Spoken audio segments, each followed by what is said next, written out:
Oh my God, it's is that right here?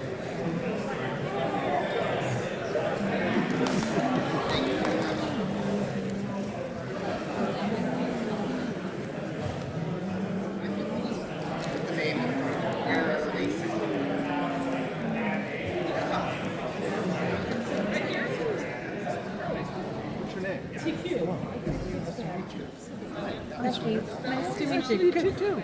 Nice to meet you. How you doing? Garth. I first saw you in I'm the Cherry Blake. Mason. I waited on you years ago at Red Robin and Calabasas. I used to be a waiter. Yes, I remember. Not you specifically. No, I remember it's Red many Robin. years ago. Many years ago. It's very nice to meet you. Together at the music center No way. in Vegas. Oh my gosh. Oh, that's crazy. How many people you my meet? gosh. I was your lead for a couple of performances in Vegas when the whole the stand-in shuffle. That was like 73, wasn't it? I think it was. Oh my God. We have to sing like I'm 60 going on 70.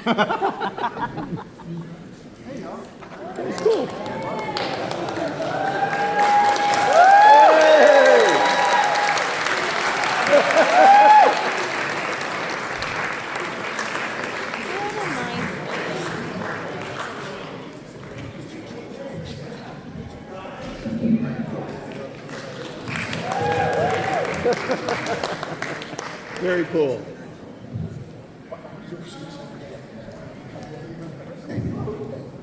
Ever kissed your ring of any someone? All day.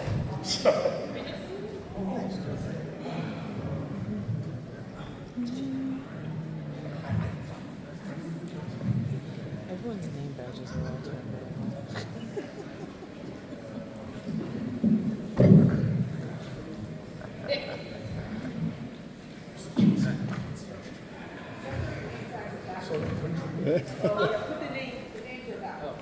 Oh, Joshua Mountain, ladies and gentlemen.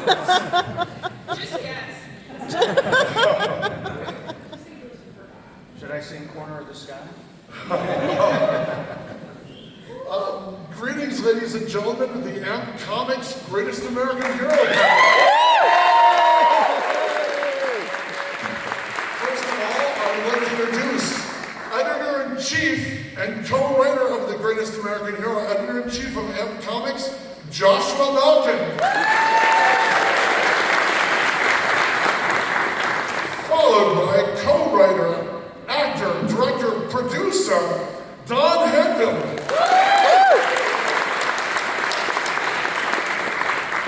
The next guy needs no introduction. You wouldn't be here if not for the next guy, but let's mention that he also starred in the very first Stephen King movie ever made that led to a 200 film plus TV series franchise of Stephen King works. He also starred in the greatest surfing movie of all time, The Big Wednesday, John Milius. And more importantly, he is the greatest American hero and the star of House.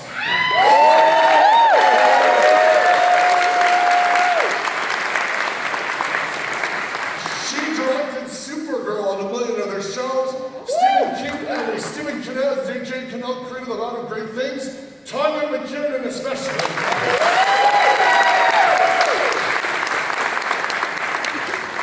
I am your pal, Pat Jankowitz. Wow, spelled correctly. You know how rare that is? Pat Jankowitz, author of the 2-pound Greatest American Hero Companion. Here to salute the men and women of AMP Comics, ladies and gentlemen.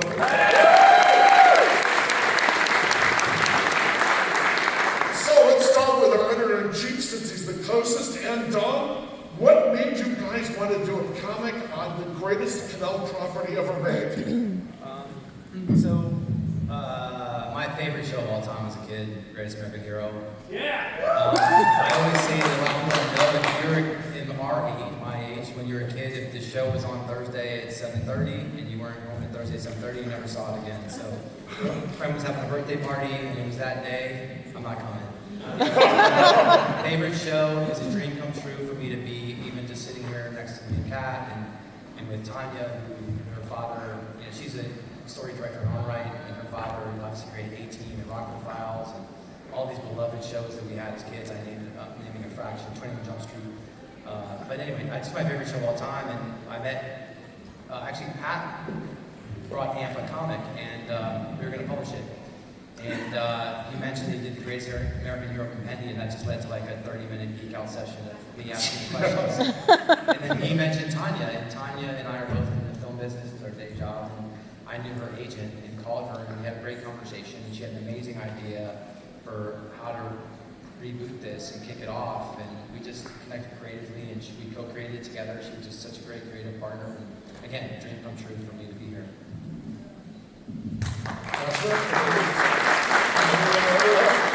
Yeah.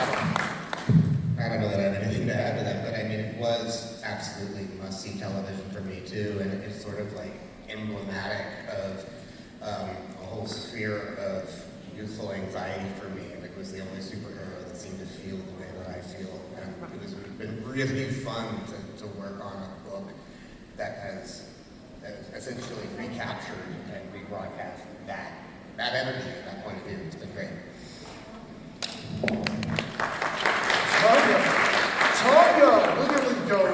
Tanya goes, you want to see something? And you're thinking it's like a salamander or a dog. Tanya goes, that's Dad's typewriter from the ending of the show. It was like she was casually showing me the Shroud of Turin. So Tanya, you grew up with this show coming together. What do you remember as a little girl when that was happening? Well, it was my favorite show too. At that time, well, I was the only child in school that was forced to watch television. I watched 6 to 7 shows every week, which I'm telling you, when you're in high school, the only thing you can do in front of the TV is math. You can't do science, you can't do reading, you can't do any of those sort of things. So I begged my dad, could I please watch it in my room so I could do my homework? And he was like, yeah, sure, but I have to come in at every commercial break and report in. So I came in, and I think it was the first season, and you'd fallen behind that same hedge.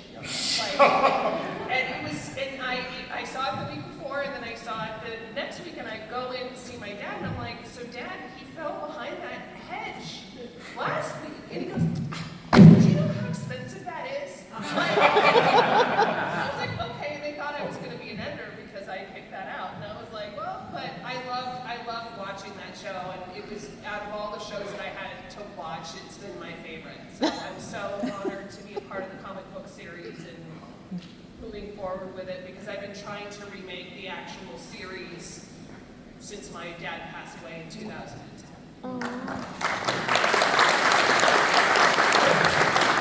William, how does it feel to see your face flying over Comic-Con again? To see you giant picture by Devin Mack and Paul H. Oh, it's what a thrill for me to see all y'all here and celebrating the show as much as I celebrated in my life still, so many years later. I mean, it was a very high watermark for me, and your dad, Steve, was probably, other than my own father, he left the highest watermark in my life of anybody. He was just such a gracious, humble, generous, charming individual, and not to mention he was just an extraordinary writer. He would tell me, he would sit, I don't know if anyone knows this, he would sit and write 15 pages of script every day. That's impossible. Impossible to write 15 pages a day. How did he do that? You know what? Well, the thing is everybody would always ask me, does he have a hobby? Well, he never had hobbies because all his hobbies were on those pages. Yeah. He would wake up in the morning, he could be anybody he wanted to be, go anywhere he wanted to go, and he would, did you ever see him type? He would go, he's passed away, so I can tell you all later. But he would have those, does anybody remember the dolphin shorts with the stripes? So he would wear the dolphin shorts with the stripes, no shirt, and like tight. And then I would go up and talk to my mom in her bathroom, which was right next to his office, and I'd be talking too loud and hear the door slam. And you'd be like, oh, sorry, Dad. So when he actually physically got into it, like, he would sweat. Yeah. And he loved story, and he was dyslexic. I don't know if any of you know that. And so he was kicked out of 2 different schools and left back a couple of grades. So he would just be in his head all the time, and he would create stories so he would just go in there and go in his own mind. You know what I liked about your dad? What I liked about Stephen, he would laugh at his own jokes. He'd tell a story and a joke, and he couldn't stop laughing. Yeah. It was wonderful. Well, and if he was working on something, he would sit there and pull you aside and this is what I'm working on, and then he would pitch it to you for 2 hours. I gotta go. I got somewhere to be. No, let me just tell you about this. But he was always like a child, just so excited about every single thing he was creating. Yeah, he was so effervescent. You know, that's a great way to describe him. Yeah. I'm watching this young man here in that suit. Would you stand up, please? Look at that suit.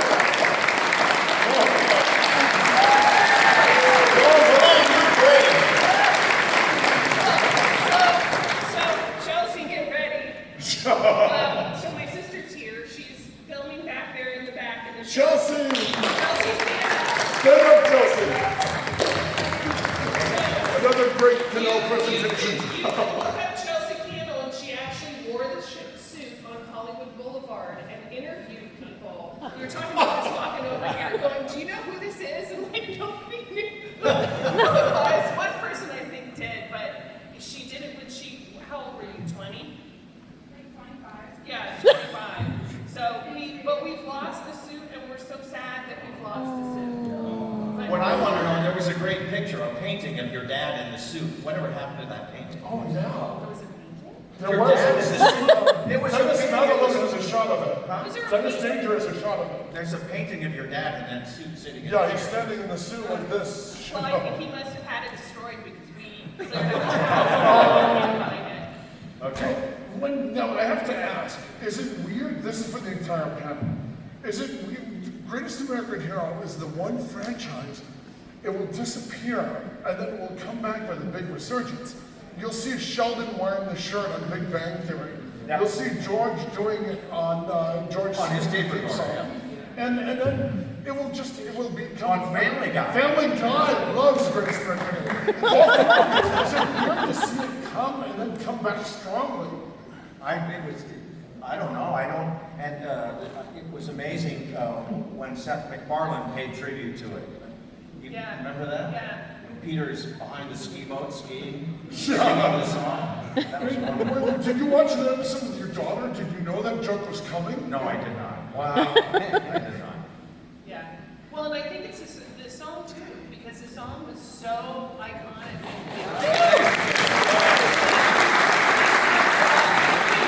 So I don't know if anybody knew, but I tried to redo Greatest American Hero as a half-hour comedy. It wasn't enough time to service kind of superhero of it all because you got to do it in 21 minutes.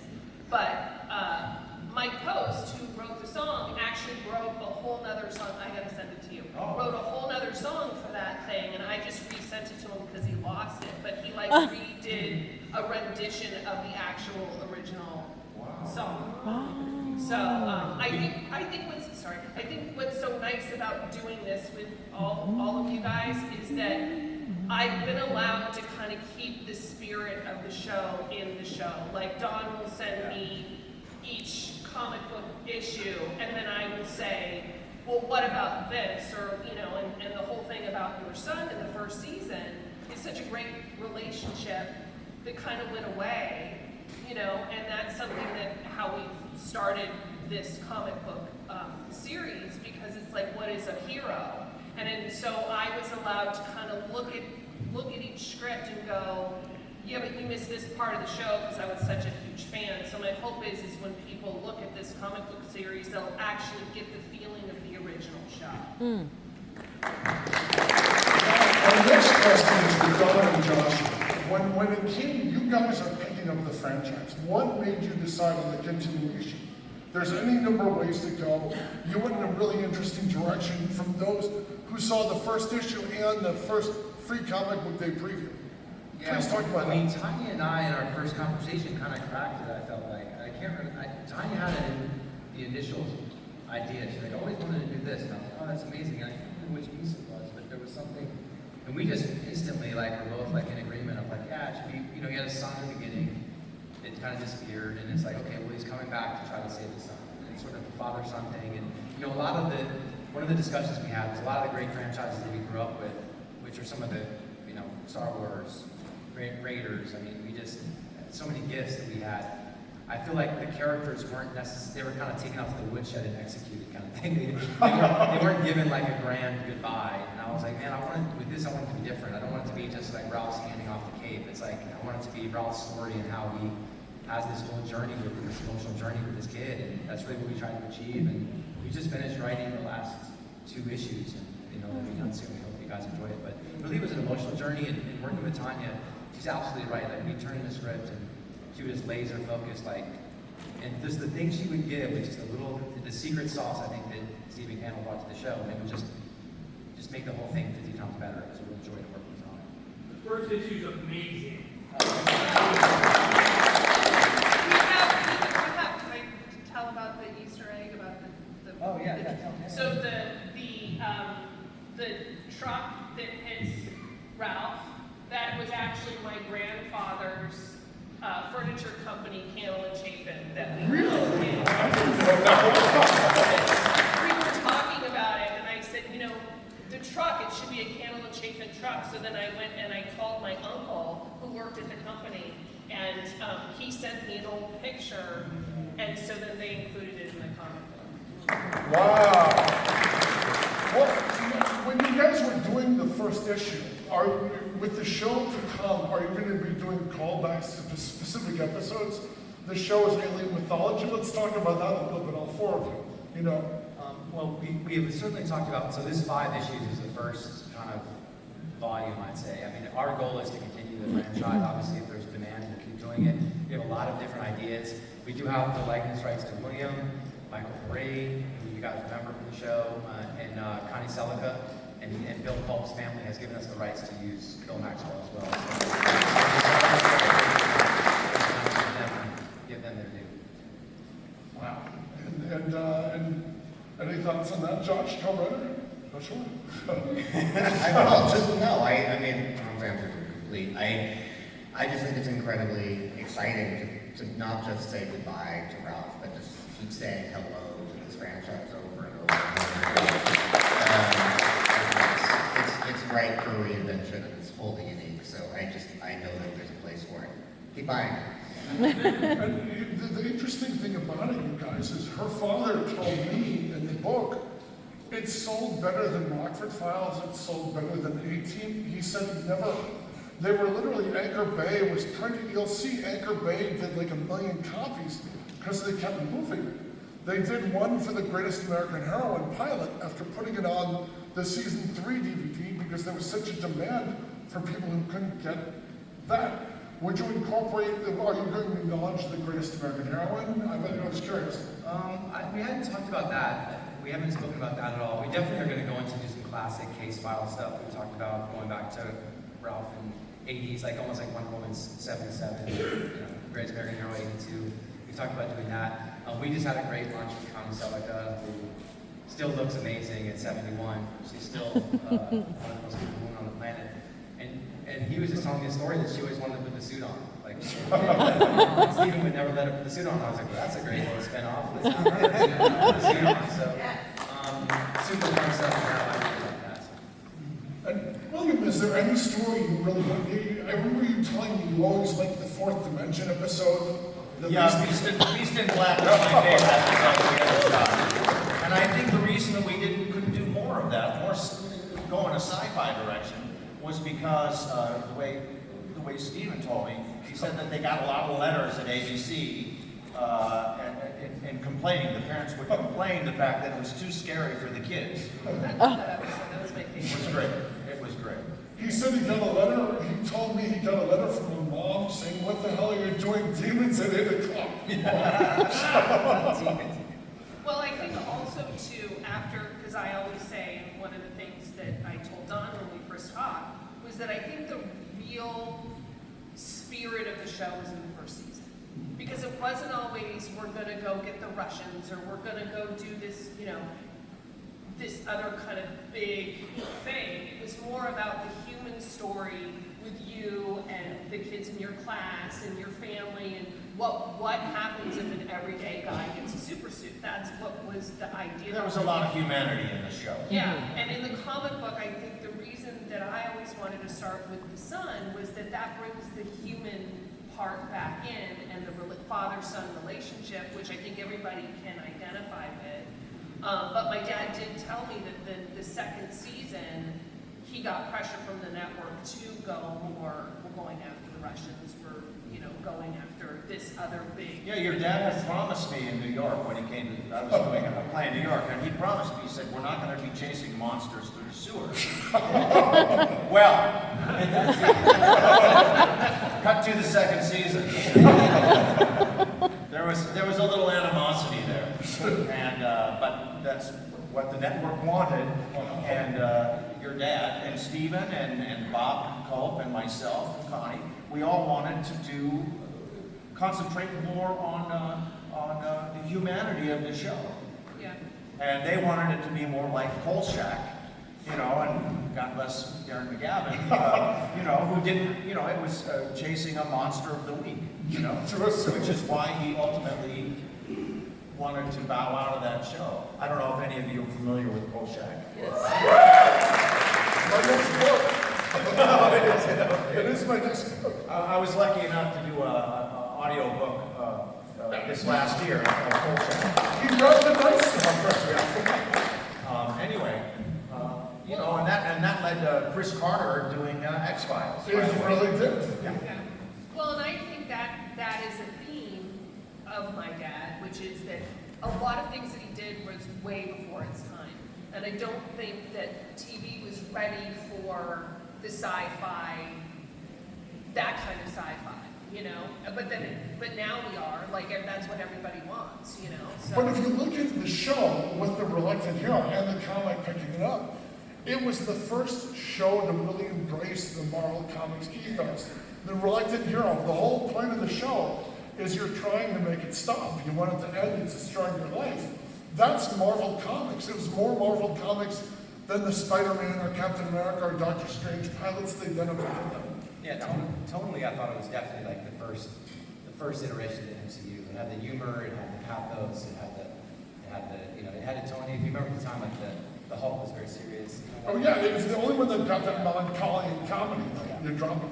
Well, are you embracing that on the book, Don and Josh? Oh yeah, I mean definitely we're finding the humor in it, and absolutely, and the characters definitely creating some comedy and some pathos, and absolutely.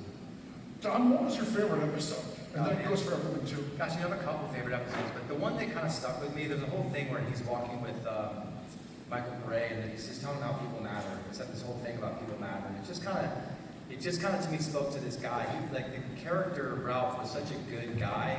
He was such a good person, and he was, he had conscience, and he really cared about the kids as much as he cared about the suit. And I always thought that was really kind of set the tone. And I kind of referenced that in the relationship when he comes back. You guys haven't read issue 2 yet, but we see Tony Milancana, and he's back, and he's they kind of revisit that. Yeah, they revisit that that kind of ethos, that conversations. Yeah, Michael Pare wanted to be here today, but he couldn't make it. Yeah, he was going to be.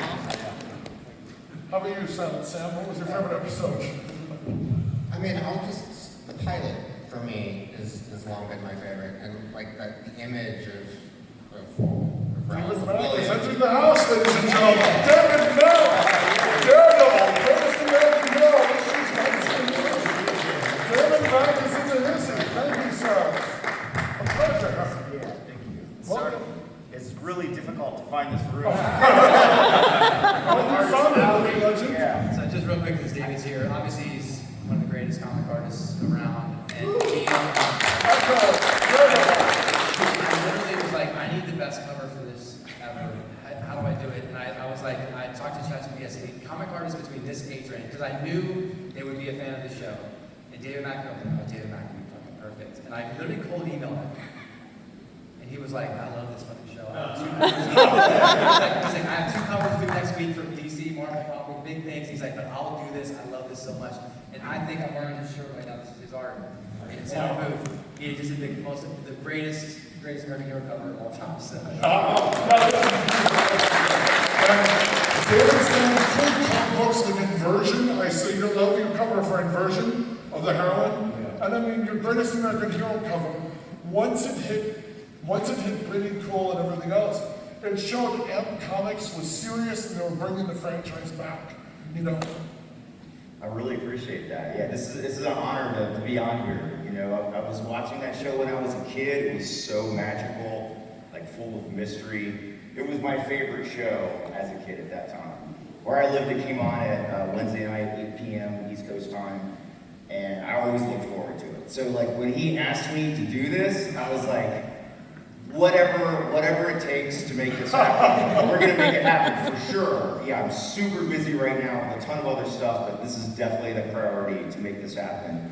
And then to meet William Katt, we did a signing at the time. To meet him, like, so magical, you know? Like, I'm sure you have this, like, you have the sense that no matter, you know, you're you, but every time someone meets you, there's this whole extra magic that you light up in them whenever they just look at you.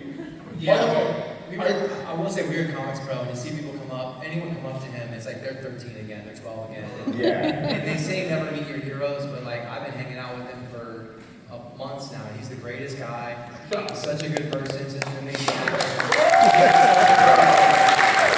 Now, here's the dark side. I can't find it. I'll pay it all in. Wait, I gotta get my comment in then. But by the way, since you draw superheroes, it's amazing you made a last-minute jump in. So we were talking with the panel about your favorite episode. What's yours, David Mack?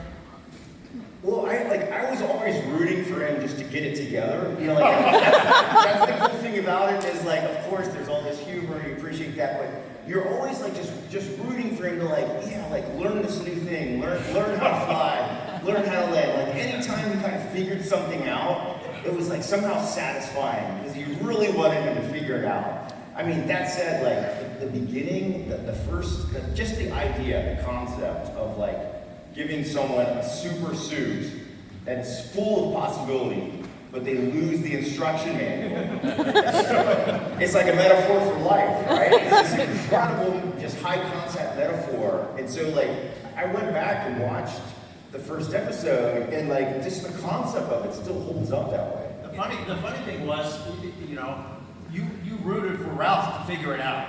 Well, when we were shooting the show, we were trying to figure out how to shoot the show. And that's the truth. Do you remember shooting the pilot? I do remember the pilot. When I came to Polly, No. I was there that day when you and Bill got in the fight in the bathroom. Oh, no. You were there for that? I was there for that. I was there that whole day, and you guys Bob, Colt, and I, that was the first part of the show, we did not like each other at all.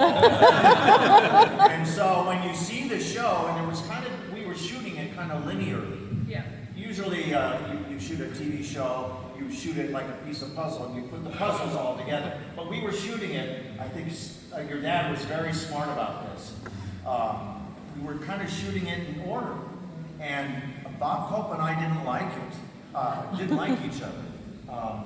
I mean, I don't know why, I was always very nice to him. Who wouldn't like me?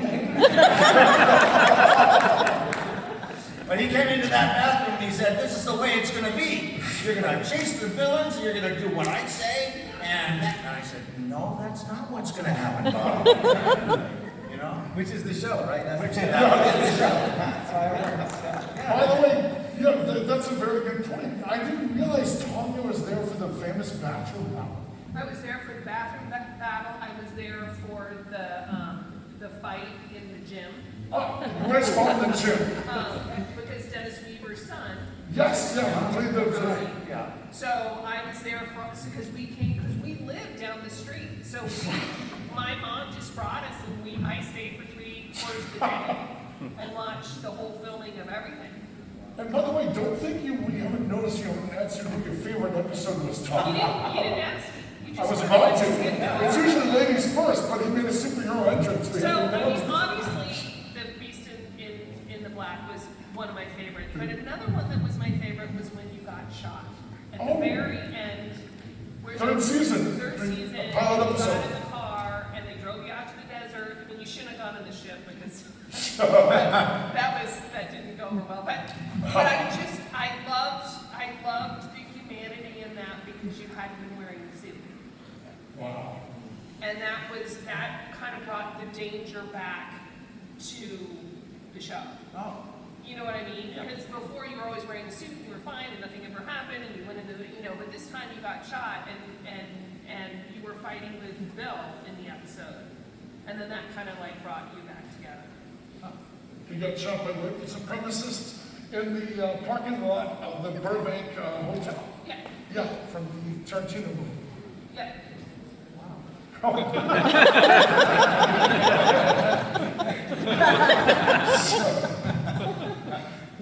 I think it was a great example of what my dad wanted the show to be, but because of the time of when it was made, he couldn't actually get there. But the heart was always there and the humanity was always there, and I think for me, every time they try and remake Greatest American Hero, everybody always focuses on the suit and the person that gets the suit, and how great would that be? You can do whatever you want. And I would always say, yeah, but you have to have a Bill Maxwell. You have to have somebody that's equal ownership of the suit, or else you don't have a show. You don't have the conflict, you don't have the characters. What was fun to watch was always watching you and Bill, brush up against each other. So that was my and some cults, and we do bring that dynamic back. I won't tell you how, but we do bring that dynamic back. And I will say that some of the lines that he said were so funny. They were just he just had a way of talking that was really just great. The chemistry between the three of them was so good. So we're definitely trying to bring that back into this series. You guys will see as we get to the end. And when did you come up with the name M Comics? I thought the name and the logo were pretty cool. I was part of another company that I left and then started this with David Byrne, who might be in here, Josh Johnson right down the booth, Josh Malkin. We have a couple of our partners and investors here, Ishan Karsu and Raj. Is Raj here? Sean Karsu and Raj over there? Raj back there. These are now, and 2 years ago we had our first panel here, and it was probably 10 people. No, it was much smaller, but it was announcing the company, and we made a movie. We have a movie called Widow that's based on a comic series that's coming out. We have a bunch of cool stuff going, and I'm really proud of this series. I'm really happy to be involved with it, to have this great team and people. I hope you guys really enjoy it. We want to keep doing this series for years to come. So, should we open up the questions? Yes. Hey guys, and Gandalf, big fan. You show no passion. Hey, who's got a question for the Greatest American Hero panel? You, dear lady in the front row. First of all, thank you for this, because I didn't even know. I found it on the calendar and said, I got to walk all the way over here. So thank you. So where is your booth? Where can I get the comic? And are you guys doing any autograph signings, or did I miss it? Afterwards, they're doing a signing. They will be doing a signing. yeah, we're at booth 5125. It's across from Sideshow between Titan and Kodansha. Okay. We Look for have Ralph comics, and everyone here on the panel will do their signing from 2:30 to 4:30. Got it. So yeah, please come by, guys. Grab a comic, say hi to William, get a picture. Sweet. Should be a fun I think time. you're 5541. The letter to the Reverend Frank, the Greatest American Hero, has corrected the theater of the book. 55. I'm going to start with Ralph Hinckley on this one. No offense, Bill. 55 between Kodansha and Titan and across from Sideshow. Please come by. And they've got cool glow-in-the-dark belt buckles in the Oh yeah, Greatest we got American. some glow-in-the-dark belt buckles. We got some T-shirts, not many. We got some foils, some metal covers. We have a couple sketch covers, only 15. Wow. And so I thought that would be exciting. Who's got a question for our wonderful panel? Over here, you sir. My name's Mike Boyce. I'm a teacher. I've been teaching for quite a while now. I'm wondering, is there going to be more interaction with Ralph as a teacher, or maybe Ralph running into former students? Like, I can't walk down the street at times without running into former students, because I've been doing it for over 30 years. Well, I can tell you that Tony Villancana is in the series. So his student, Tony, is in and plays a big part in the series. And, we have Michael Perez likeness, right? So he's a big part of it. So, and, we'll talk about bringing more in as we go. But yeah, we do revisit, I'll just tell you, we do revisit the classroom briefly, so. And who's got a question for our panel, gang? There was a gentleman Oh, over I'm here. sorry, that gentleman right there. Cool beard, first row. Yeah, you. I don't mean to derail things. How much fun was it making Alice? Oh! I still have it on VHS. Oh, yeah, House was a lot of fun. You know, a lot of that, I give a lot of credit to Steve Miner, who directed that. He was just, he's left of center, his humor is brilliant. And typically when I'm working in a film or a project, I kind of, I riff off of what the director's energy is. And in that particular film, House, I was riffing off of that energy, and I got to work with the wonderful George Wendt that we lost this last year. And no one is funnier than George Wendt. And thank you for making Oh, thank you. You were For the John record- Milius too, you worked there, right? John Milius, yeah, he's nuts. You can actually see the house from House, the exterior, off of the 210 freeway in the beautiful city of Monrovia. Yep. I pass it every time I go to LA. Who's got a question for you, sir? Red shirt, first row. So I'm very excited for comics. We're all excited, and the cover's all amazing. Is there any chance we're going to get any other merchandise outside of comics, figures, toys, collectibles, statues? I mean, technically we could do them based on the comic. We haven't made any specific plans for it. We are doing a Kickstarter for the 45th or 40th anniversary of the show. It's going to be live in a couple weeks, and we'll have some really cool merch there that you can't get anywhere else. So. If you're not familiar with him, he's got the Greatest American Hero collection. He has an incredible set of props from the show. Oh, wow. All the merchandise. Wow. It's everything. He basically is the museum of his. That's a Wow. I agree with you. That's impressive, sir. Question, who's got a question for our panel? Come on, people, don't be shy. You, sir, fourth row. I appreciate you calling me sir. Thanks. I'll admit that I sit here as one of those 12 or 13-year-old boys who was devastated when that show finished. So I have a question for Don and Joshua, because now I'm like a middle-aged marketing executive. What do we need to do, or what do you need to do to make sure that it doesn't achieve the same end, that it does keep going for years and years? This was such a joy. I mean, this is, my day job's in the film and TV business, and I typically am like, oh, is there any, I literally just did this because I love it. I was like, I love this show, and to have a Greatest American Hero poster on my wall and to be sitting next to this guy and working with Cannell's daughter. I mean, really just look, I hope you guys love this thing. We'll keep doing it as long as you guys keep coming out for it. And it was a joy to write. It was very emotional for me. The last issue of this, it was very emotional. It was very emotional to write. I think it'll be emotional to read. It is, and look, I will tell you that in my heart and in the books, in a way, Ralph will never die. So, but it will be an emotional transition, and I think people will enjoy it. And if you guys like this first 5 issues, we'll keep going. We'll do spin-offs, we'll do classic episodes, we'll keep this series going.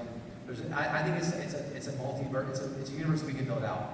So, call your comic book shops. Issue 1 is out next week. Get issue 2, start, and just it really helps. The demand will help create more. So. You were in the second row. You worked on the Joseph Katt Fantastic Four, didn't you? Yes. There we go. He worked with Joseph Katt, Robert Katt's son, playing Dr. Doom in the Roger Corman Fantastic Four movie. I did a story on it for Wizard Magazine. I mentioned you in it. Thank you. And I worked with William Katt on Naked Obsession. Oh, and Cyborg 3. Cyborg 3, the Recycler. How dare you not get us- Cyborg 3 was pretty cool. The Recycler. We had Kano Kalin. Wow, Kato Kalin. See, if you worked on the second one, you would have gotten Angelina Jolie. Alan Grant, our Jurassic Park owner, please. So, Say it. like the expanded universe, I think, are there any plans, or have you thought of tying it in with other 80s properties? Have you thought of any other 80s property? we actually have, and there was a couple of licenses that we were going after that someone else is in negotiations on, so we can't. But we would love to find a company that has another 80s license and do a tie-in or whatever. We'd love to do that. And there's a couple that we're exploring that we're going to go after that we'd love to do. It could be Jim Rockford and Ralph. Wow. Yeah, and what amazes me is Greatest American Hero was not the first Cannell property adapted for comics. I suspect it was because of the DC Comics lawsuit with Superman that they stayed away. The very first Cannell property to make it into comics was the A-Team. Drawn by Marie Severin, the first female artist in Marvel history. Wow. Okay, don't be shy, gang. You, sir, with the nicely trimmed beard. Thank you. I first wanted to say thank you. I had a run of recent, very accidental success as a content creator, and it started because I was making dumb jokes about 80s references like a bigger mistake than losing the instruction manual on the way back to the car, like In the Blind.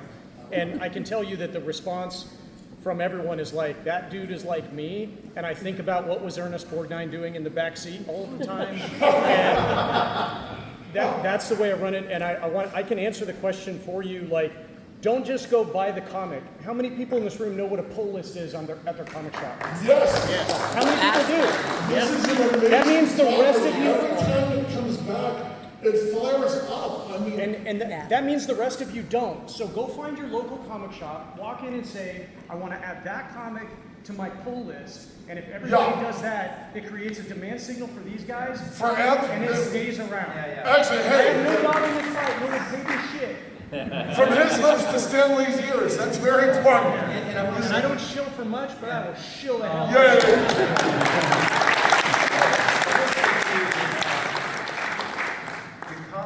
I believe it will help generate, again, I don't care if I'm involved with it or not, but I think it will generate another version of this in TV or film or whatever, and obviously we want to try to help that and put that together as much as we can, but it will have a resurgence and people will come in, and I think it will get seen, and hopefully we'll move this into film and TV and do something really cool with it, but we're going to keep building out this franchise in the comic book for sure, so. It's my favorite show of my dad's. I've had other people, when I had to watch somebody else direct the pilot of that half hour, I almost killed me. Oh, wow. So, because I love the show so much. So, Don and I talked about, trying to do a feature that I would direct, and so that's always been my goal and my dream. And so if the comic book is successful, that only helps us move something like that forward. By the way, Tanya, did your dad ever use your name as a character on the show or one of the shows? On 18, he wrote an episode about me and my 4 friends in high school. It can be kind of disconcerting sometimes, right now, when you read, especially in his books. He has a book series called Jane Scully, and he had his wife, and he wrote this sex scene, and I'm like, no! Because it's basically him and my mom, and I'm like, come on.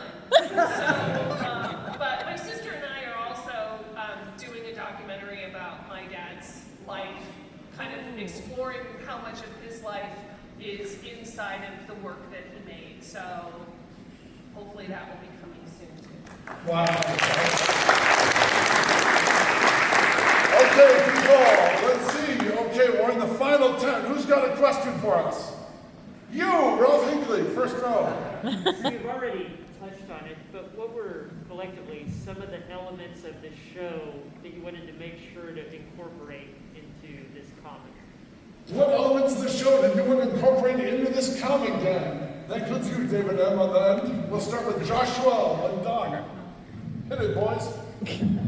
Yeah, I talked about it a little bit, but I think the idea of living up to your potential or falling incredibly shy of your potential, being tapped on the shoulder and being asked to do something that feels extraordinary or impossible, like that very much felt like it wanted to be the DNA of almost every character's art. I'll stop there. I'll let everybody else answer. Yeah, I think for me, obviously the premise of the show and trying to keep that exciting, the power he's trying to figure out every week. I mean, that was really fun, and having a call back to that later. But really for me, it was the father-son stuff, you know. My parents divorced when I was very young, and my dad and I have a somewhat on and off relationship, and I was lucky enough to reconnect with him when I was like 30.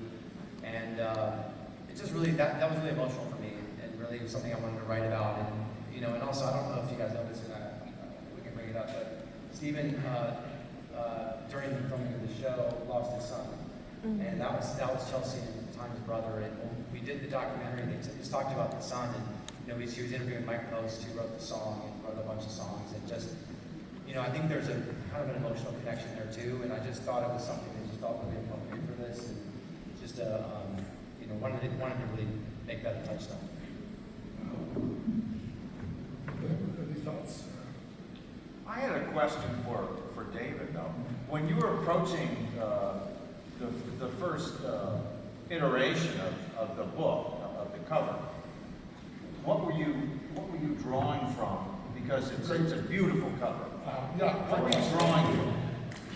Well, you know, there's so much to relate to, like from the characters, like there's the comedy and stuff, like that's all cool, but I loved, like, I wanted to show the heroic aspect of the character too. I didn't want to like goof on the character. Like it's easy because there's humor in it to draw the character in a goofy way right from the beginning, but the very first one, I love that this character, even though he doesn't know what he's doing or how he's doing it, or he falls down, he just always gets up and he still keeps going forward.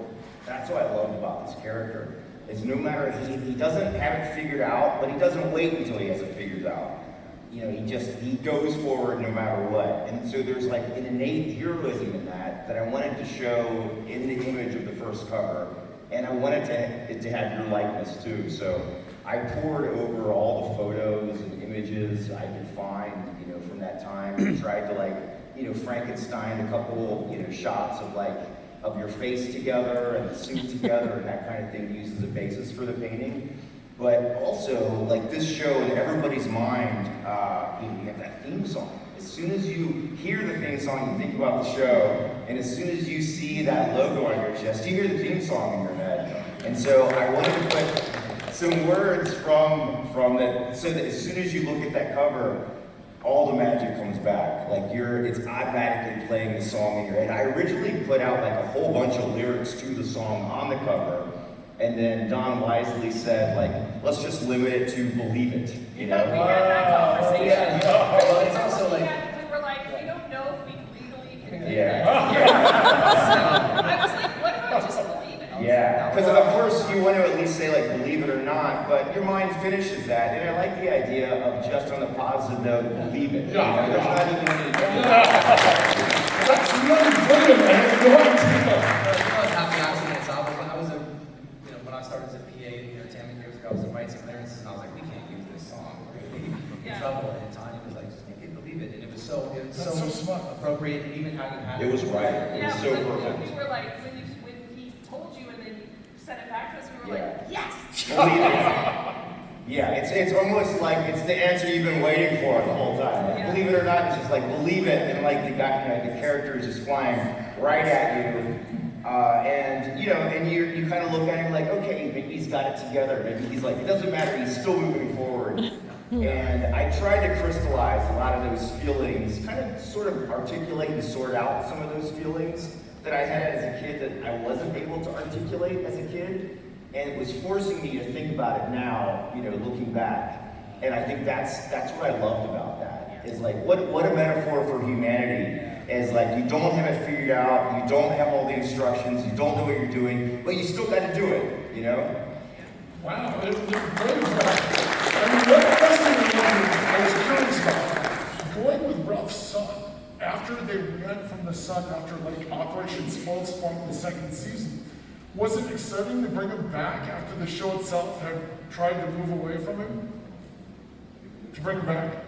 All of you. What do you mean? Like, with the sun, you know, the whole concept of continuation, moving away from the sun in the series, was it fun to kind of revisit, you know? Well, yeah, because when I initially was thinking about how do you get back into this, the thought for me was always, he was always this superhero and you followed him because he was a superhero, but what would happen if he wasn't the superhero to the most important person in his life? Right. You know, and that in answer to your other question, that kind of brings you back to the pilot when the partner for Bill comes out of the spaceship.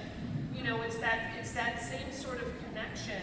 And I think to answer the other question, what I was always trying to keep an eye on when I was looking at every episode was keeping the banter alive that everybody loved from the original series, and also keep alive really Ralph trying to figure out how to use the suit. So in the pilot issue, when he just, you know, he popped one place from the front of the truck to the back, and then he got hit by the truck, and I said, well, he needs to remember that when he made that movement, which was something that was key in the actual series, that if he held his breath, he would disappear.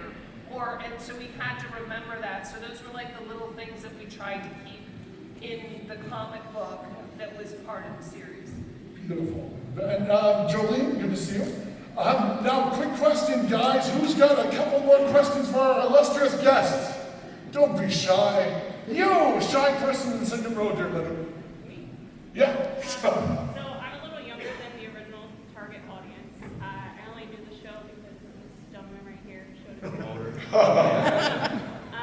How do you plan to grow a younger target audience now and try to revamp it a little bit more, maybe gain more people like me to now read that comic or grow interest in it? That's a really good question. I mean, I think, this one was for us and Daryl, and to do what we would want to see, but I think it's to keep the franchise going, we do have to reach to a younger audience. I mean, my daughter's 15, and she'll ask, hey, put this on. Like, she knows it. I mean, I had to have her watch the show, but I think what we need to do is, we always saw a little bit of the Miracle Man thing of trying to kind of bring people the old characters, showing them what happened, and it does kind of come through in later issues, the sort of origins, but, hopefully we can bring in the younger audience through the characters, some younger characters who are going to come out and be a big part of the franchise, so hopefully that'll help reinvigorate. But if you have any suggestions? Well, I think too, like, who knows the first Star Trek movie? Did anybody see the first Star Trek movie? The brilliance of that movie was the fact that they took the old characters that nobody knew, and they reinvented them and did it and changed the timeline. So you actually had to rediscover the character, right? So with the suit, when you give the suit to somebody else, you're actually rediscovering the suit and falling in love with those characters. So Ralph could be giving the suit to his son or giving it to someone else, and that could be a younger person that has to deal with younger parts of their life that maybe the older characters didn't have to. Wait. You're going to give the suit to somebody else? I said Trouble on the panel. I said you could give the suit to somebody. There's your Comic-Con controversy. Do you want to do that? Last question, that fellow way back there in the cheap seats. Next to Cannell. Silly question, but it's for Tanya and William. What do they think if they heard it when Seinfeld used George's answering machine? Someone heard it, like, did that kind of play through your mind? Like, oh my God, he said that about 10 years or so since. Was that a surprise, or what was your feeling? I think when you see it anywhere, it's a surprise. You know what I mean? It's like when you see that, as we said before, when it just sort of pops up. Yeah. You're like, wow, that's really cool. I mean, what's interesting is when I pitched a feature about 10 years ago, and as part of my pitch, I just Googled Greatest American Hero, and all these people are dressing their kids up as you look, and the kids have no idea. And the parents are like super excited. The kids have these looks on their face that kind of Superman. Ladies and gentlemen, let's hear it for our head comics. Don Hector, Lee Katt, Tommy McKinnon, and the Tony McCullough Jr. and Chelsea Cannell in the middle.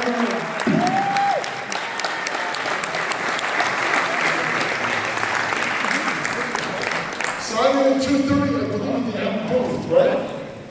Amp directly across from, where was it across from? Sideshow. Sideshow. Thank you. Panel, Mr. Fitz. Thank you so